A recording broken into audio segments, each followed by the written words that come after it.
sheegay inay qabato shaqo adag halkeedana laga sii wadi doono. waxaan u hambaliyeynayaa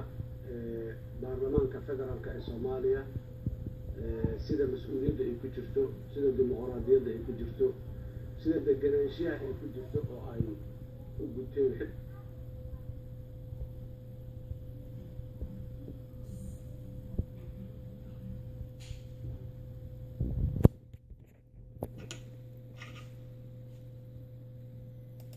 uma caddeeyo in ay leeyihiin dowlad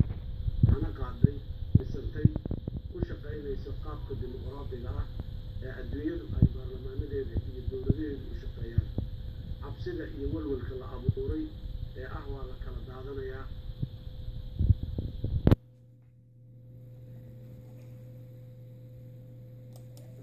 waa la burburayaa, waa la iskhilaafayaa, muxuu ahay in aanay jirin ayay maanta u tahay caddayn.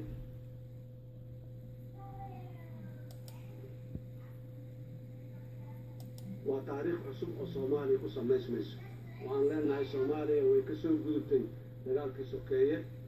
way ka soo gudubtay fowdadii iyo anarkigii, way ka soo gudubtay xilligii ay si sahlan ay u kala daadan kartay. maanta waxay maraysaa meel hay-adaheeda dowladnimadu ay si buuxda u shaqaynayaan. madaxweynaha jamhuuriyadda federaalka ee Soomaaliya mudane xasan sheekh maxamuud oo hadalkiisa sii wata ayaa intaa ku daray in sida ugu dhaqsiyaha badan uu u soo dhisi doono ra'iisul wasaare cusub iyo xukuumad tayo leh